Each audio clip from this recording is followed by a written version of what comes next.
going on, friends? We hear it all the time from non-Harley-Davidson riders, and that is, why doesn't Harley-Davidson just go with full liquid cooling? Well, I hate to say it, and don't hate me for saying it, but there is going to come a time when all Harley-Davidson motorcycles are going to be fully liquid cooled. We've been seeing a slow shift with Harley-Davidson basically kind of grooming us to be accepting of liquid cooling on their big baggers and their Softail line. The Milwaukee 8 is going to be Harley-Davidson's very last air and oil cooled engine, and it just might quite possibly be the first fully liquid cooled big twin in Harley-Davidson history ever.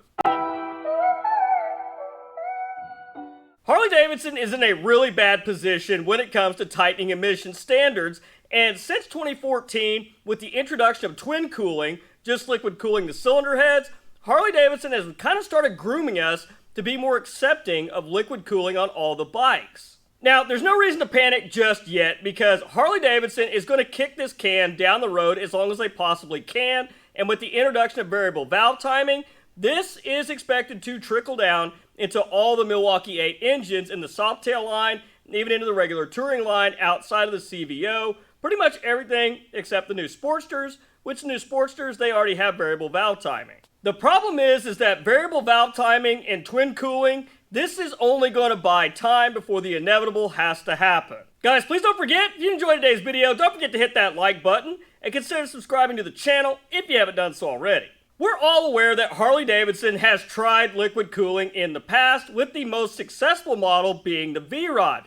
Now, there was some other liquid-cooled bikes in the street line which pretty much became an epic disaster, which was only eclipsed by the Livewire introduction. Harley-Davidson has really painted themselves into a corner. Now, whether that's the company's fault or that is us as the rider's fault, Harley-Davidson really has a serious problem trying to paint themselves back out of this corner. When you say Harley-Davidson, you immediately think 45-degree air-cooled V-twin, signature sound. That's just what a Harley is, and that's what a Harley should be in all of our minds. Now, absolutely no one bats an eye to a Honda car, a Honda sport bike, a cruiser, a lawnmower, even a generator. Nobody thinks anything different about a Honda like that. You really want to raise some eyebrows? Imagine Harley-Davidson producing cars, lawnmowers, and generators. Yeah, you can insert your jokes down below in the comments now about that. Harley-Davidson has a really tough road ahead, trying to remain Harley-Davidson while pleasing the federal government,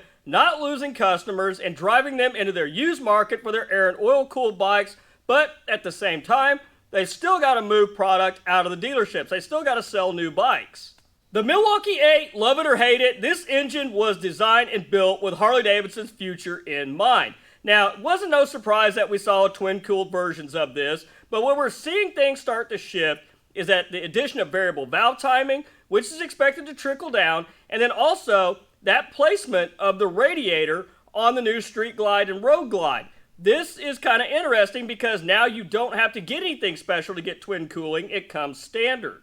I've said it before, as the metric manufacturers have built Harley-Davidson clones for years. These were water-cooled bikes, they were looked air-cooled, they sounded pretty close to Harley. Metric manufacturers did just about everything they could to clone a Harley-Davidson and not get sued.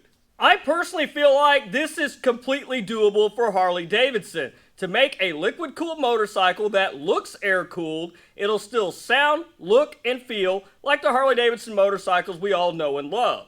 Now, this may not age well, and I may be completely off base here, but I would not be surprised to see Harley-Davidson actually add water jackets to the Milwaukee 8 cylinders in the near future. We're talking probably by 2030. This is going to be the next step as federal emissions requirements for new motorcycles continue to tighten, and we basically reach the limits of what we can do with water-cooled cylinder heads and variable valve timing, and absolutely air and oil-cooled is just going to be out the window at this point. We're going to have completely exceeded the capacity to cool the engines and still meet those emissions requirements, and it's basically going to force Harley-Davidson into water cooling. There's no way around it other than electric, and we definitely don't want to go that route. Harley-Davidson knows full well that they can't just go out and completely replace the engines like they did in the Sportster line with full water-cooled engines that don't look, sound, or feel anything like a Harley-Davidson. That would be absolutely disastrous for the company to do something like that with the baggers and the Softail line. Baggers are the big money maker for Harley-Davidson, so Harley-Davidson knows they've got to get this right or they're absolutely going to sink the company. Indian knew this when they introduced the Challenger with the Power Plus motor. They did that alongside the baggers and the cruisers with the Thunderstroke engine.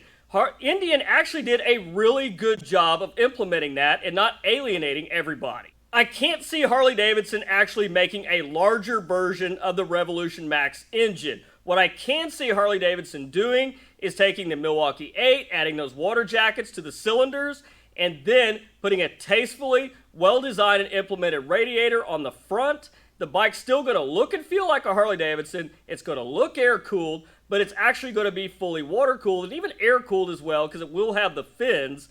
But I can see that first year CVO Road Glide or CVO Street Glide to introduce it to the public to really see how it goes over. Harley-Davidson is going to make sure they get this right. Well, at least I hope so. To me, that really follows along with the Harley-Davidson playbook. When they first introduced twin cooling, this was available on the CVO models. And now with the current CVO models, they are twin cooled and they have the variable valve timing. And eventually this will work its way down the line into everything. So in the coming years, definitely look for variable valve timing to be in every single Milwaukee 8 powered Harley-Davidson. Personally, I would rather see Harley-Davidson add water jackets to the Milwaukee 8 engine, keep the air-cooled look, and don't make a radical departure from what they already have out there. Keep it looking the same, but it'll be modernized, it'll be fully liquid-cooled, emissions compliant, and we open up a whole new avenue for Harley-Davidson reliability and performance, no pun intended. That would be a much better route than making something dramatically different, making a fully liquid-cooled engine that's obviously liquid-cooled, looks nothing like what we're used to, what we like, and try to go about it that way. Harley-Davidson should have learned something with the new Sportsters. Are they selling? Yes, but they're not exactly hard to keep on the showroom floors like the old Iron 883 was. What are your thoughts on a Harley-Davidson bagger being fully liquid-cooled, or even a big twin cruiser? If the bike still looked like a Harley, rode and felt like the Milwaukee 8, but the only difference is that the bike is fully liquid cooled, would you guys be interested in buying that and riding it, or do you think they should just shut the company down and be done with it if we got to go full liquid cooling? But anyhow guys, let me know your thoughts and opinions in the comments about that. I'm really curious to see what you got to say on this one. But anyhow guys, that's all I've got for you this week. If you guys enjoyed the video, don't forget to hit that like button and consider subscribing to the channel if you haven't done so already. But till next week, guys, you stay safe on the streets, ride smart, dodge those cars, and I'll catch you guys back here next week with a brand new video. Thanks for watching.